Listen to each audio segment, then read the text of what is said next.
Hi guys, welcome to revision time. आज मैं ला रही हूँ आप सभी के लिए एसएससी एमटीएस एग्जाम 2024 के 14 अक्टूबर को पूछे गए फर्स्ट शिफ्ट के क्वेश्चन, जीके और जीएस के सारे क्वेश्चन हैं। अगर आप सभी में से किसी को और भी क्वेश्चन पता हो तो आप मुझे कमेंट बॉक्स में बता सकते हैं। तो जिनके भी एग्जाम होने वाले हैं वो इस वीडियो को ध्यान से देखिएगा, क्योंकि हर क्वेश्चन के लिए बहुत सारे एक्स्ट्रा फैक्ट्स जो कि आपको आने वाले एग्जाम में काफ़ी हेल्प करेंगे। तो चलिए स्टार्ट करते हैं आज के वीडियो।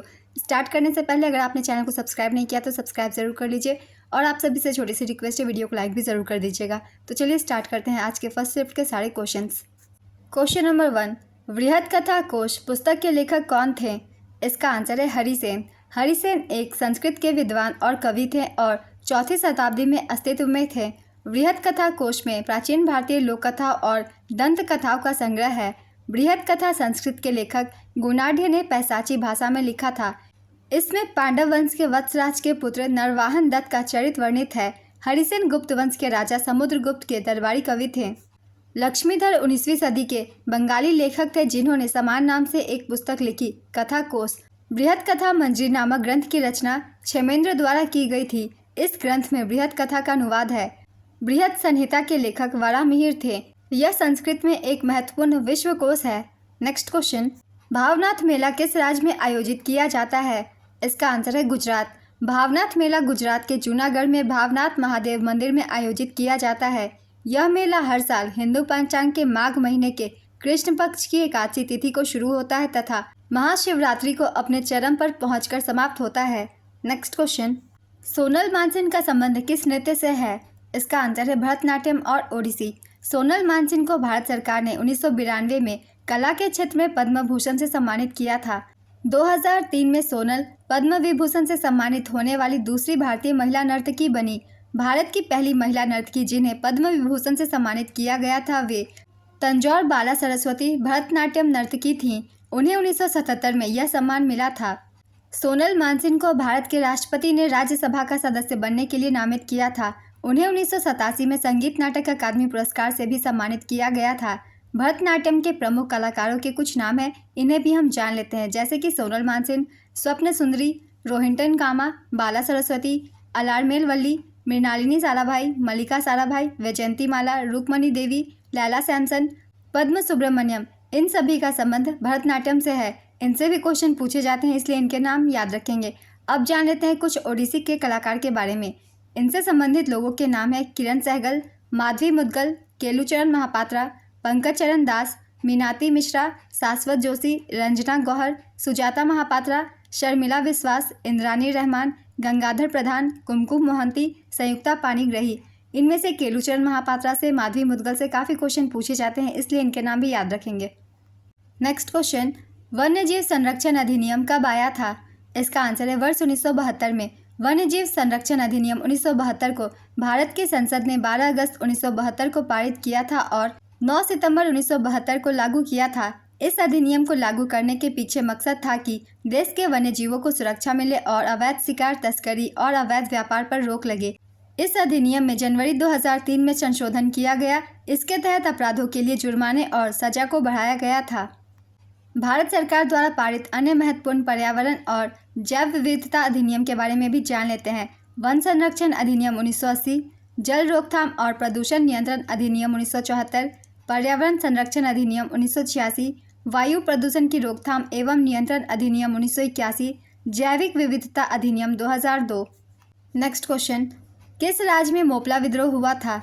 इसका आंसर है केरल। मोपला विद्रोह केरल के मालाबार क्षेत्र में हुआ था। यह विद्रोह 20 अगस्त 1921 को शुरू हुआ था और 1922 तक चला था।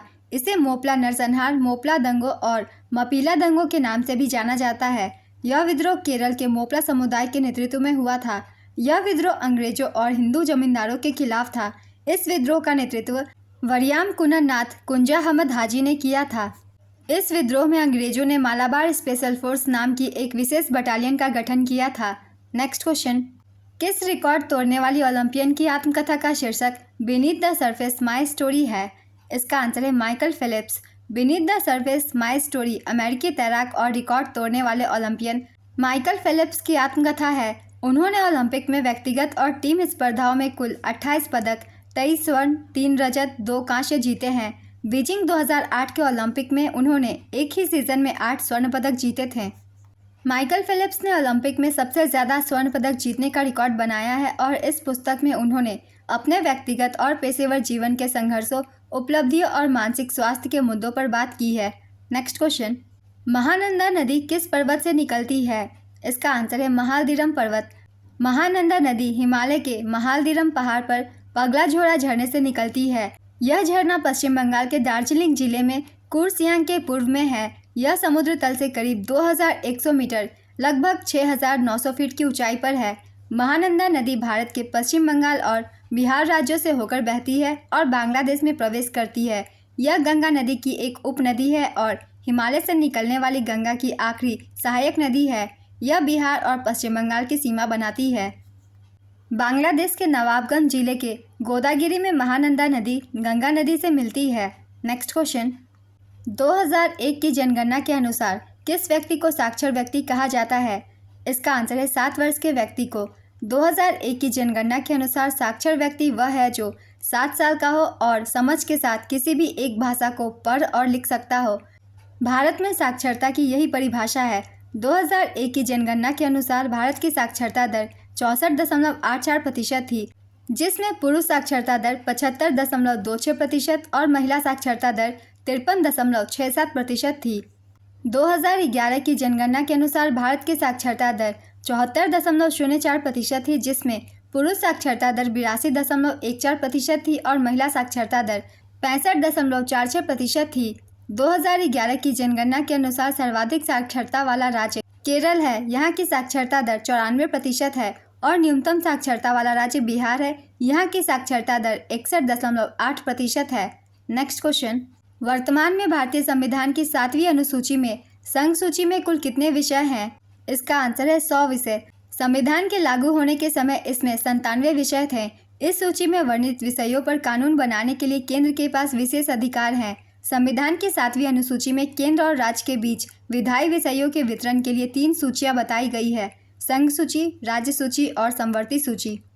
राज्य सूची में वर्तमान में 61 विषय हैं। शुरुआत में इसमें 66 विषय थे। समवर्ती सूची में 52 विषय हैं। शुरुआत में इसमें 47 विषय थे। नेक्स्ट क्वेश्चन, त्रिभुवनेश्वर शरण सिंह देव किस राज्य के उप मुख्यमंत्री थे? इसका आंसर है छत्तीसगढ़। वह जून 2023 से दिसंबर 2023 तक छत्तीसगढ़ के पहले उप मुख्यमंत्री थे। वर्तमान में छत्तीसगढ़ के उप मुख्यमंत्री विजय शर्मा और अरुण साव हैं। वर्तमान में छत्तीसगढ़ में मुख्यमंत्री विष्णुदेव साय हैं। नेक्स्ट क्वेश्चन, महात्मा गांधी का पहला सफल सत्याग्रह कौन सा था? इसका आंसर है चंपारण सत्याग्रह। महात्मा गांधी का पहला सत्याग्रह आंदोलन चंपारण सत्याग्रह था। यह आंदोलन साल 1917 में बिहार के चंपारण जिले में शुरू हुआ था। यह आंदोलन ब्रिटिश नील नीति के खिलाफ था। इसमें किसानों को नील की फसल उगाने और कम कीमत पर बेचने के लिए मजबूर किया गया था। इस आंदोलन को भारत का पहला सविनय अवज्ञा आंदोलन माना जाता है। चंपारण सत्याग्रह के दौरान बतक मियाँ ने बिहार में गांधी जी की जान बचाई थी। इस आंदोलन के बारे में पत्रकार पुष्यमित्र ने चंपारण 1917 नाम की किताब लिखी थी। राजकुमार शुक्ल द्वारा महात्मा गांधी को आमंत्रित किया गया था चंपारण सत्याग्रह के लिए, इसलिए हम राजकुमार शुक्ल का भी नाम याद रखेंगे। उनका भी नाम आता है चंपारण सत्याग्रह में। नेक्स्ट क्वेश्चन, सलाल बांध किस प्रकार का बांध है? इसका आंसर है हाइड्रो इलेक्ट्रिक डैम। सलाल बांध जम्मू और कश्मीर के रियासी जिले में चिनाब नदी पर बना एक रन ऑफ द रिवर जल विद्युत बांध है। नेक्स्ट क्वेश्चन, अनीता शर्मा किस शास्त्रीय नृत्य से संबंधित है? इसका आंसर है सत्रिया नृत्य। अनीता शर्मा को 2014 में संगीत नाटक अकादमी पुरस्कार से सम्मानित किया गया था। सत्रिया नृत्य की उत्पत्ति 15वीं शताब्दी में असम के वैष्णव संत और सुधारक श्रीमंत शंकरदेव ने की थी। यह नृत्य असम के 17 मठों में नव वैष्णव आंदोलन के हिस्से के रूप में विकसित हुआ था। सत्रिया नृत्य को कई नाम से जाना जाता है, जैसे कि नाडू भंगी, झुमुरा नाच, चाली नच, बिहार नच, सूत्रधारी, गोसाई प्रवेश, गोपी प्रवेश, ओजापाली नाच। साल 2000 में संगीत नाटक अकादमी ने सत्रिया नृत्य को भारत का आधिकारिक शास्त्रीय नृत्य घोषित किया था। गुरु जतिन दास स्वामी, गुरु घनकांत बोरा, मोनीराम दत्ता, मानिक बारबायन, इन सभी का संबंध सत्रिया नृत्य से है। इनसे एग्जाम में क्वेश्चन पूछे जाते हैं, इसलिए इन लोगों के नाम भी हम याद रखेंगे। आप सभी को ये वीडियो हेल्पफुल लग रही है तो वीडियो को फ्रेंड्स लाइक ज़रूर कर दीजिएगा। तो आज की एनालिसिस वीडियो कंप्लीट होती है फ्रेंड्स। 14 अक्टूबर को पूछे गए फर्स्ट शिफ्ट के क्वेश्चन थे। जिन भी लोगों के एग्जाम होने बाकी है वो सभी इन वीडियो को ध्यान से देखिएगा, क्योंकि जितने भी एक्स्ट्रा फैक्ट्स हैं उनसे क्वेश्चन बनते हैं एग्जाम में। तो चलिए फिर मिलते हैं अगली वीडियो के साथ। इस तरीके की वीडियो के लिए चैनल को ज़रूर सब्सक्राइब कर लीजिए और साथ ही इस वीडियो को लाइक भी ज़रूर कर दीजिएगा। तो चलिए फिर मिलते हैं अगली वीडियो के साथ। आप सभी को आने वाले एग्जाम के लिए ऑल द बेस्ट।